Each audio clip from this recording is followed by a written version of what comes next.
Kadama golaba oyo asse mukama we, Kadama asse boosi we, asse mama. Amukubye omutwe n'agubetenta, n'amaliriza omulambo gwa mama n'agukumako omuliro. Kadama n'ayagala adduke agende ng'omulambo agulese mu nnyumba. Wabula tadduse na bbanga liwera. Abadde mu ggwanga lya Syria eyo ng'azunga bw'ati. Poliisi n'eryoka n'emukwata. Kadama ono ekyeyo akikubira Syria. Ekikwewuunyisa nno omwana Munnayuganda. Kadama ono Munnayuganda gw'olaba oyo asse mukama we Munnayuganda. Mama gwasse oba boosi we gwasse abadde mukazi wa amaanyi mu Syria. Abadde muzannyi wa firimu mu Syria.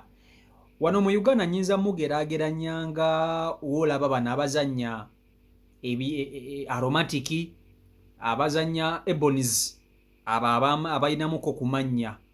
Kati Kadama ono mama ono waali. Omuntu omulungi gwe nnyinza okugeraageranya ku mama ono kamugeraageranye ku Mariam Ndagire. Mulaba level ya Mariam Ndagire waali ne mama ono bw'atyo bw'abadde. Abadde mukazi muzannyi wa Bannayuganda mu ggwanga lya Syria. Era ng'ono Kadama amwettidde y'abadde Kadama we, abadde awusigaalo we, abadde maidi we. Ekinneewuunyisa obutambi obutambula abafamily bwe batadde bulaga nti mama abadde ayagala nnyo Kadama ono, abadde amwagala ebyaddala. Mama ne waba abadde alina gy'alaga abadde atambula ne Kadama ono. Mama oba abadde agenda ku mikolo abadde agenda ne Kadama ono. Kadama ono yabadde akwatira mama ensawo, yabadde amukwatira ensawo. Era nga mama bw'aba alina w'atudde Kadama amubeera mabega, buli wamu abadde amutambulirako. Obutambi bubongena bukuterayo obulabe ebifo emu we batambuddeko bonna. Wabula buli omu yeebuuza kiki ekyatanudde Kadama ono okukakana ku boosi we n'amutta. Yamuttidde ki? Babadde tebamusasula bulungi, babadde bamuyisa bubi, eyo ebbali kiki? Obusungu Kadama ono yabugyewa obutta mama, yabugyewa. Kadama ono essaawa zino poliisi yemulina, poliisi yamukutte yemulina, poliisi ya Syria yemulina. Famire ya Kadama ono embanga mumumanyi omwana wammwe ali mu mitawaana myereere ate nga ye yagyereetedde. Ekifaananyi kyekyo ky'olaba. Kadama ono bw'obanga omumanyi, obanga muganda wo, obanga maama wo, obanga sisita wo, obanga anti wo, obanga mukwano gwo, muganda wange wandibadde otegeeza famire ya Kadama ono nti ebintu byaggaye dda. You like this food?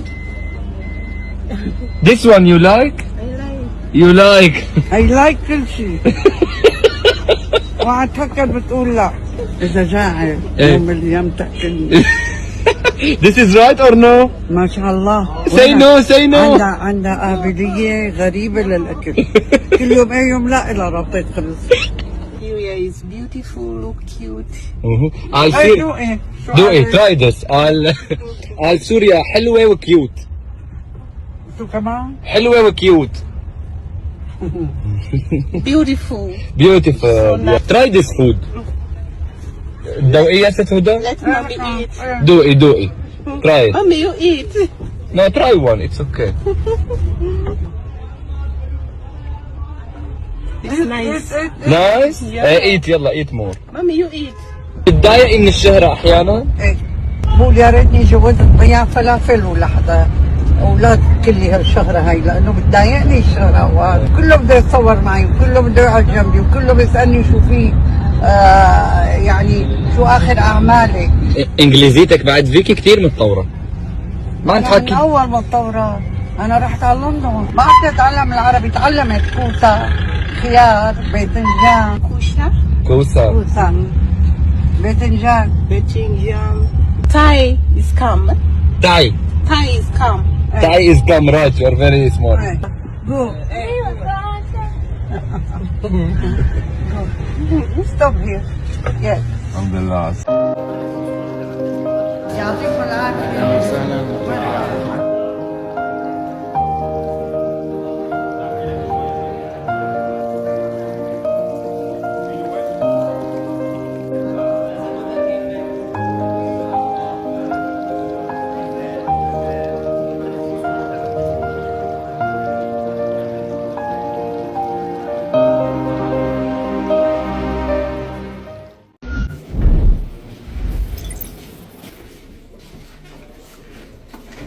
say again, did you kill Mr. Huda? I killed.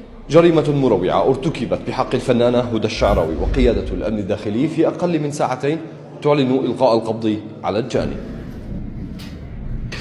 نحن بالحال بعثنا الدوريات على المكان، تم تطويق المكان، تم إخبار قاضي التحقيق، وتبين بأن المغدورة هي الفنانة هدى الشعراوي. لدى دخولنا إلى المكان وجدناها على سرير النوم وهي مهشمة الرأس. تم التحقيق في الموضوع فتبين بأن الشبهات تدور حول الخادمة التي توارت عن الأنظار. لحسن الحظ نحن وجدنا صورة لإلها، فتم إبلاغ طبعا قيادة الأمن الداخلي في دمشق، وتم تعميم الصورة إلى المباحث الجنائية وإلى أقسام شرطة دمشق بالكامل، وتم البحث في جميع شوارع دمشق وأحياء دمشق.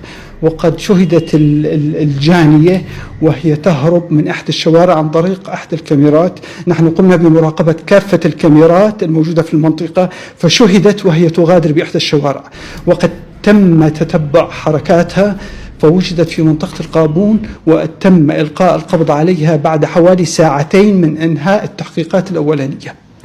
طبعا تم إحضارها إلى قسم شرطة القنوات وقمت بالتحقيق معها. قبل نشر الخبر اعترفت بقتلها.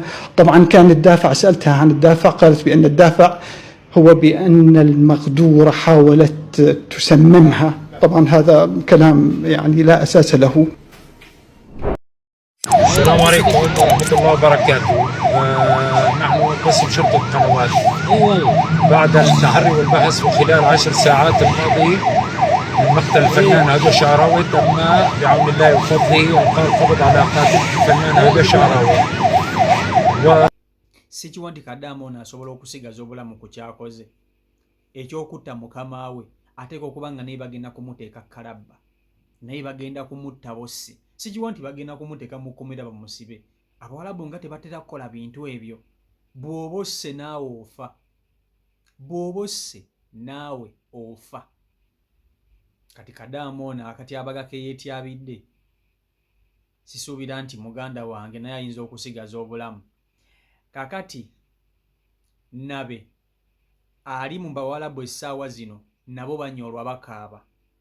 Nkulabidde abawalabu olutegedde nti Kadaama Shagaala asse boosi we mama. Abawalabu ku buli vidiyo ya Kadaamo ono gye babadde bapostinga nga bamukutte, nga balumwa, nga bakaaba, nga banyolwa, nga balaga kibalumye nnyo. Awusigaalo Kadaama okutta mukama we. Naye ne weerabira nti abawalabu bano eno ku mirambo gy'Abakadaama gye baakatta, nga Bakadaama tebafunanga justice. Siri wano nti ndi mu kukiwagira ekya Kadaama okutta boosi we, nedda. Naye ate mulimu bano abawalabu abataddemu ate akajanja okulaga nti balumiddwa nnyo okusinga Bakadaama be batidde ku byeyo, kubanga ne Bakadaama baba ne famire zaabwe e Uganda. Bakadaama nga batiddwa ku kyeyo, naye waliwo omuwalabu gwe baali basibye mbwa Ssekadaama asse omukozi we.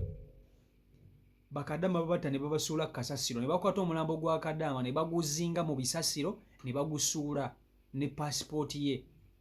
Mwali muwuliddeko omuwalabu gwe bakutte, ng'omuwalabu oyo bamuvunaana kutta muntu. Mwali mumuwuliddeko.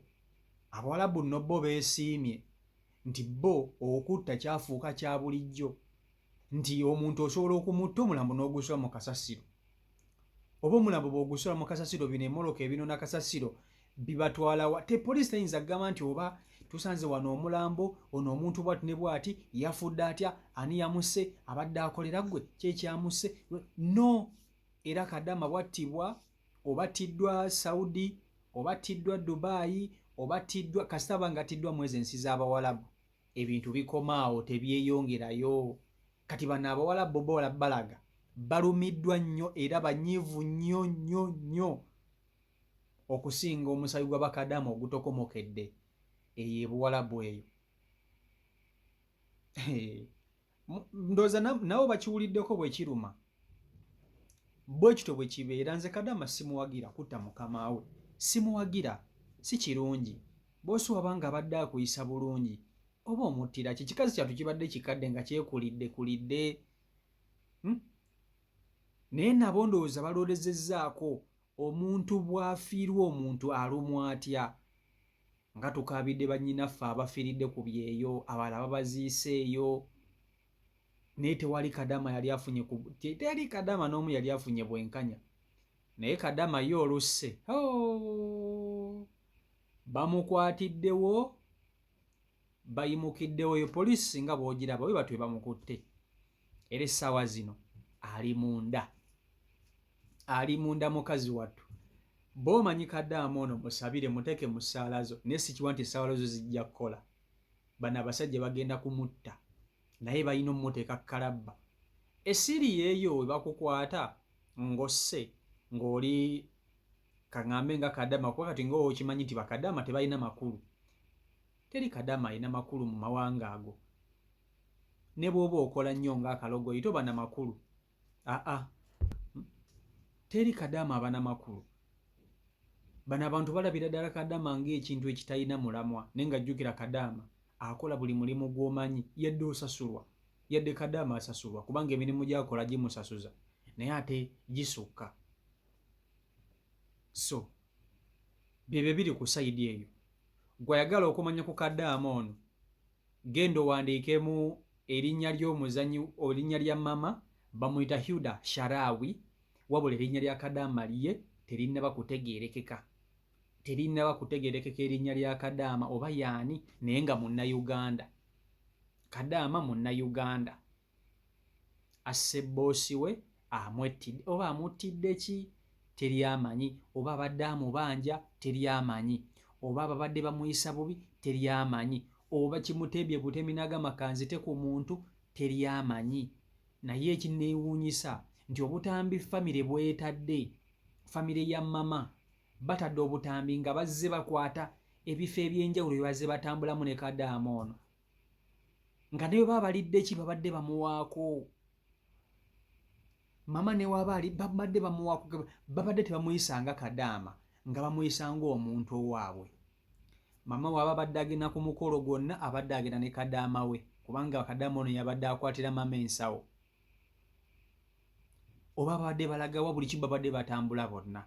Kati Kadaama ono obusungu ekiki, nsonga ki yamuletedde okutta mukama we mazima ddala? Nsonga ki? Nangawo kye neebuuza. Byampuna naye ate nga bituufu. Naye ate nga bituufu. Ozannya n'okuzannya. Byampuna naye nga ate bituufu. Nkugambye omuntu goyinza okugeraageranya ku mama oyo, mugeraageranye ku Mariam Ndagire wa wano. Mariam Ndagire ono omuzannyi w'Ebinnayuganda yali omuyimbi. Kati ne mama oyo ye level gy'abaddeko. Ne mama oyo ye level gy'abaddeko. Kuba ne Mariam Ndagire wano e Uganda mu firimu industry si mutono, munene era w'amaanyi. Oba osoomugeraganya ku bakyala naye Joanita Kawalya si muzannyi wa Binnayuganda. Ye muyimbi. Ne Mariam Ndagire ki amala. Kati mutwalire awo. Mama ono bw'atyo era n'emyaka mama abadde mukuluko. Mama abadde mukuluko. Kale CEO Michael Uganda YouTube channel koli mwebale nnyo kuba nti ate mugobera beekumira ku mukutu. Subscribing ali namba kwanta nti ate otugatako so kuba nti tutambulira ddala wamu. Kona mukapesa ka subscribe bw'omaliriza kona mukade ate tusobola kuba nti tutambulira ddala wamu. Baagala nnyo Mukama Katonda bankuumire, mubeere bulungi, mweraba.